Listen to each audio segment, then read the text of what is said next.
benshi n'amateraniro akomeye haraza n'abapasitoro bo hanze muze muri benshi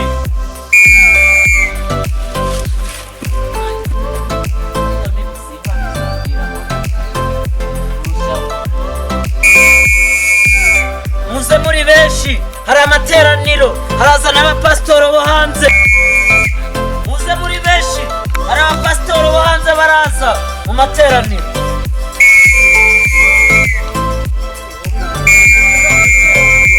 muzaze muri benshi mu materaniro haraza n'abapasitoro bo hanze wa mugabo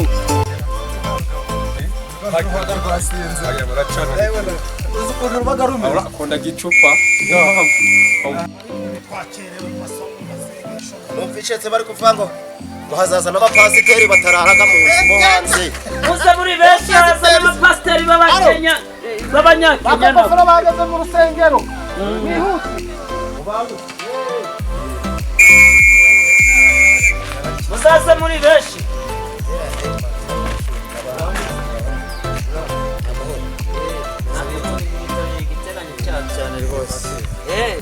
ni wowe bavuze w'umukenya nakuvuye muri Kenya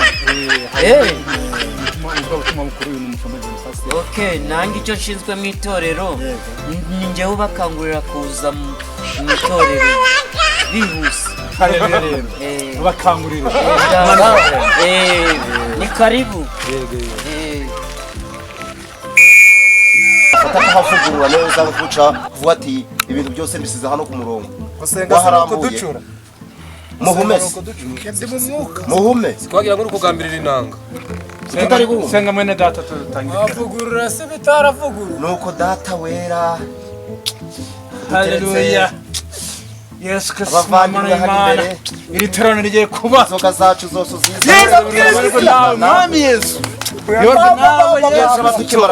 bavuga ubutumwa agiye kuturuka hirya no hino amamakuru turagira akamaro tereka ibiryo imbere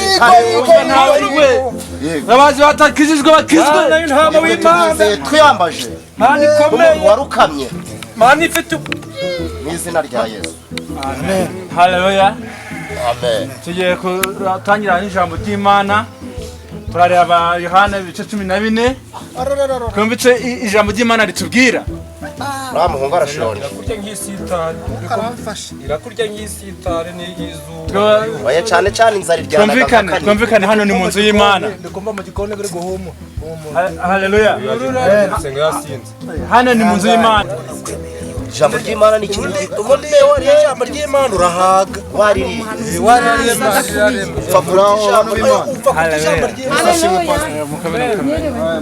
batuzana n'umupasitoro w'umugore none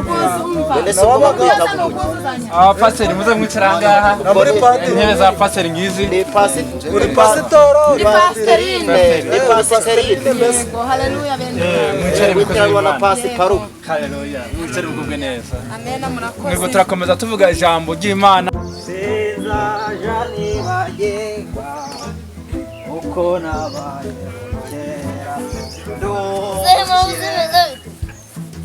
Tabiranye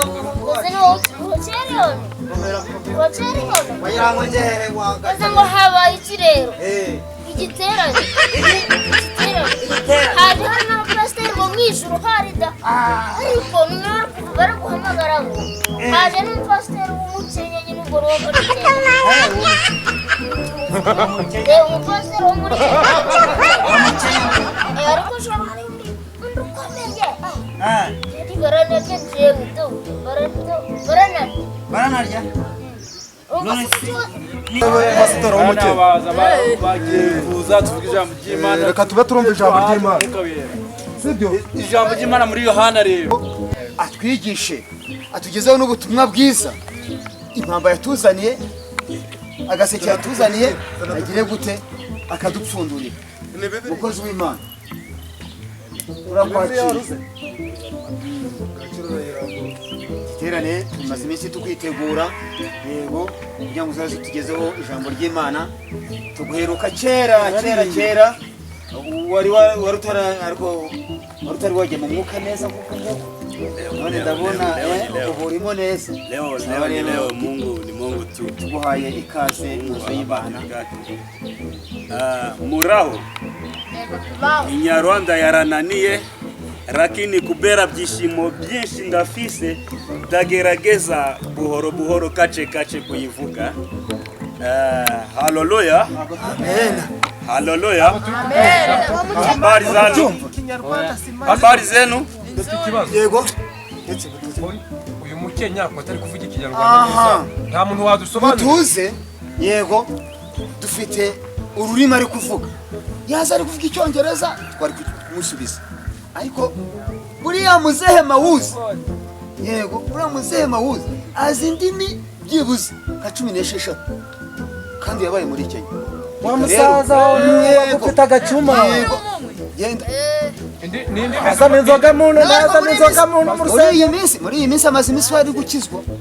Yego, bari gukizwa. Kagacuma ubu ntabwo ashobora kukagerana hano. Wewe diakoni, wewe ucunga umurimo w'Imana hano, reka twoherezeyo uriya ubwira abantu ngo yihute agenze gutaka. Ahubwo Karori najeyo. Karori. Noneho njewe ukora komeza umurimo w'Imana. Karori. Genda twozanira umusaza mawuzi. Agenda azana adutosobanurire byo abantu barumva. Umuraba diakoni bagenze banje hari bari kutegura mukana muri. Watetse nta kibazo. Mwihuta muramuvuye. Sijue kama mnaongea nini. Kano murama ibyo kurya. Sijue kama mnaongea nini. Mubitse birahereza. Mnaongea isosi. Waba mawuzi wihute. Pasito. Kundi kuba biri kuntokira barabirahiye. Cyangwa biri guhumura. Na bihunuka biri guhumura. Sijue kama mnaongea nini. Kabla yule jamaa bado hajaja. Nataka tuimbe nyimbo ndogo kidogo. Muda mdogo. Tunaimba hivi. Obrigado moko sifaya. Obrigado moko sifaya timba. Obrigado moko sifaya timba. Obrigado moko sifaya timba. Obrigado moko sifaya timba. Sema neno la Mungu. Aravuze ngo tugiye gukomeza kuvuga ijambo ry'Imana. Wakati Waya. No musaza barabizi. Wakati mtoto wa Mungu Yesu mwana w'Imana alipofika hapa, Yesu yageze ahangaha rero. Kwa hiyo nataka kila mtu lolote amekuwa hapa. Ndashaka ngo buri muntu wese nashaka yiryamire. Ukiwa hapa apate nguvu la Bwana. Aravuze ngo buri muntu wese ahangaha arabona imbaraga n'ibitangaza. Haleluya. Haleluya. Mtu lolote ana shida. Buri muntu wese ufite ikibazo hano. Aguruka wisinzira. Itaisha leo. Ikibazo ciwe Imana Mwenye nataka hela tapata. Mwenye nataka hela anataka ndio nasema. Abaje bashaka Mutamena. Mwenye nataka chakula napata. Mwenye nataka napata. Hayo Hadi salama. kulieni sana. Okay. Buri muntu wese atuze. Kila mtu tulieni.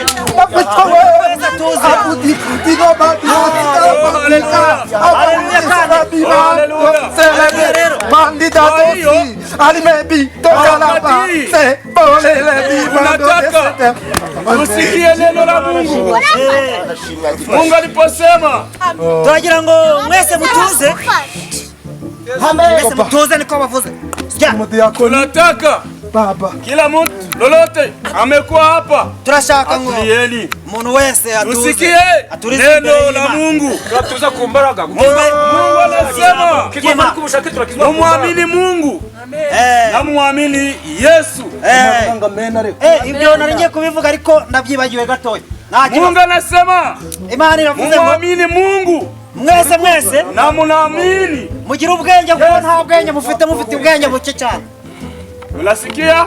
Mwabyumvise? Amaturo ga 10 yamaze Unasikia? Ngombwa kutwosha ngo twongere duture. Unasikia ama musikie? Ngo muraryoshe cyane ntabwo muryoshye. Lakini shida hapa ni nini? Ikimara cyatuje. Bwana kila mtu anasema sema ni nini? Sasa Noneho rero kwa hiyo uyu munsi tunaendelea rero na kusikia Yego. Neno la Mungu. Vuga ngo yego cyane rikavuze. Mtu tazama masikio. Ngo buri muntu wese azamure ibirenge hejuru ashima Imana. Oya namaboko. Okay. Kama Mungu anapenda watu wote sana. Amen. Ndio maana alipotupatia mtoto wake. Ndio mpamvu yatanze umwana wayo kwikinege. Oh haleluya. Amen. Kwa sababu mwenye anamwamini ngo kugira ngo aze guhereza abakire imodoka. Kila mtu anamwamini atafufukana naye. No kuvuga azadushira mu mufuka dutahe. Aravuze ngo kira kiro ntangenye cyane. Ugenda uje kurya mu gikoni. Kwa hiyo kila mtu tunataka kubera yuko alete dhambi zake hapa. Abantu rero Mungu amupe baraka. badafite ubwenge Imana za kuenda kwa hii musafiri ya kufika mbinguni. Kubera yuko rero abantu bari kwigira nabi Imana izabafuna kuri bashire ku rutarijira kubita inyundo. Watu hapa wala mukeno mumva mwihangane kandi mwitonde uyu munsi murabona igitangazo gikomeye. Pastor huyu pastor aombeye. Mimi naitwa Pastor Samuel. Turagira ngo pastor kutoka Kenya. Katite babasobanurire kuva muri Kenya. Pastor nataka niwaambie. Aragira ngo pastor kuna neno lingine Mungu ananipatia. Hari jambo rindi Imana ngo yamuhaye. Na jina lingine amenipatia. Rindi zina rindi yamuhaye. Jina langu ni Pastor Katitiba. Bishop Katitiba. Kwa hiyo nataka watu wote wapige makoti. Turagira ngo abantu bose bakuremo makoti bayashire hamwe. Tunataka kuwaombea kugira ngo tubasobanurire. Hakuna shida. Nikoti si wabyumva. Hakuna shida nikoti. Haleluya. Haleluya. Amen. Haleluya. Haleluya. Amen. Kila mtu. We, kutekereza amena ni yasosha. Kugiye kubaragira. Kutekereza amena ni yasosha. Twongera kuvuga amena ibisambo rero. Okay. Kwa hiyo yego tunataka kila mtu apokee baraka la Bwana. Turagira ngo buri muntu wese apokee baraka la Bwana. Turagira ngo buri muntu wese apokee baraka. Baraka. Kila mtu ni makoti hapa.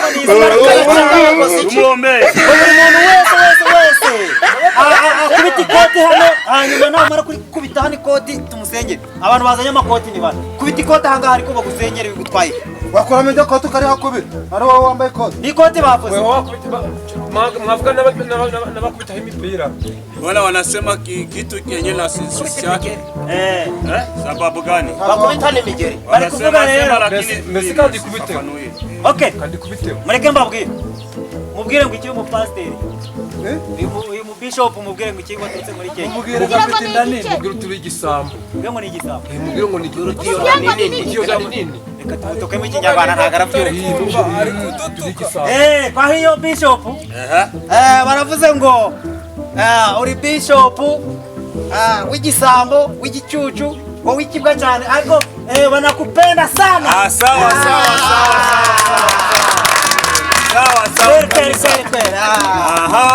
Bwana sifiwe. Aravuze ngo nawe. Bwana sifiwe. Asifiwe sana. Bwana sifiwe. Asifiwe sana. Wala watu hapa wanajua sana kabisa. Wanajua lugha. Arambwe ngo ndongere mbasobanurire ngo ngo muri bigoryi muri were ngari kumva Imana gizaba ubwenge. Haleluya. Haleluya. Amen. Musifadhaike mioyoni mwenu. Muamini Mungu, muamini Yesu. Atatoa kila kitu chochote. None hari